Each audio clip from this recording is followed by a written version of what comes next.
Goal scorers, strong defenders, elite skills on the pitch. The best of the best over the last 2 decades. Welcome back to 11 in the Last 20. I'm your host, Chad Landers. Thanks for tuning in to our latest countdown here on Blue Ridge 11. Today, we're on the pitch to check out the best boys soccer players from our coverage area over the past 20 years. So let's lace up the cleats and see who made our list. In my opinion, what makes up a really good high school athlete isn't necessarily the genetics they've been given. Some kids will be fast, some will be strong. I think there's intangibles that sometimes you just have to look a little deeper into someone. I would say that unselfish player, the guy that's gonna work, the guy that's gonna treat freshmen, sophomores, juniors all the same, the guy who's humble, the guy who wants to work extra after practice. These guys that are on this list all work out all the time. They're playing all the time. They have a passion and love for this game, so they're coming in shape, and they can play a whole 90 minutes no problem. It's not just about developing the skills, and that's an important part of it, but where I see athletes really succeeding is when they have the drive and determination to do the work on their own. It's the willingness and ability to put aside distraction and to commit to working towards what you want to accomplish, both individually and as a team. Player that loves to lead, player that loves to practice, a player that loves to get better, a player that loves to push his teammates to get better. Work hard, bring others with you, expect others to work hard, and the results usually come out of that. Someone that made the people around him better. I think you see a lot of really, really talented players, but there's a lot of talented players that don't have that side to it. And when you have a talent and mix with a person who's a great teammate and knows how to push teammates the right way and lead on the field, that's what transitions a program into being a successful program. And I think you can count a bunch of these players on this list and look at how they changed their program and took it from one place, and 4 years later when they left, it was in a much better spot. Number 11, Conestoga Valley's Connor Whitaker, All-State 2015 Section 1 MVP. Connor's just a winner. When I look at the list of athletes that were mentioned, he technically wasn't as gifted as some of them, but somehow he always got the job done. He was more of our attacking midfielder. He was just as strong, just as fast, just as athletic, but just maybe that much more determined. Be warned, at this point, Whitaker just showing off.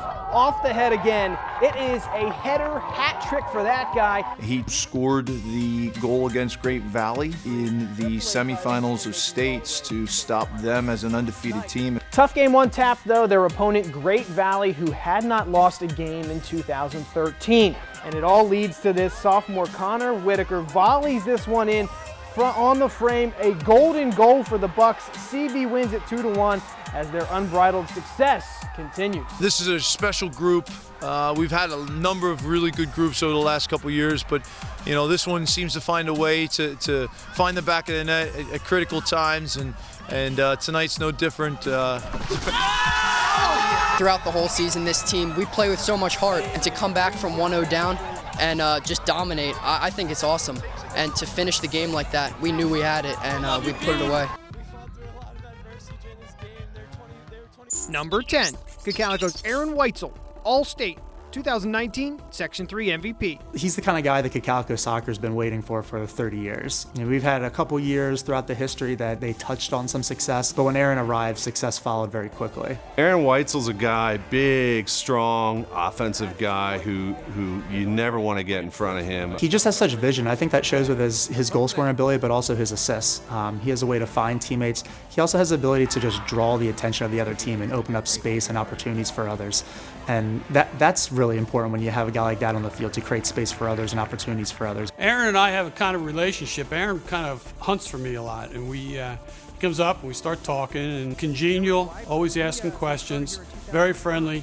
He gets on the field, he's a warrior. I've seen teams try to take him away, and he's just so big and powerful and strong. He can power right through guys. A shot from Weitzel! It's in the net!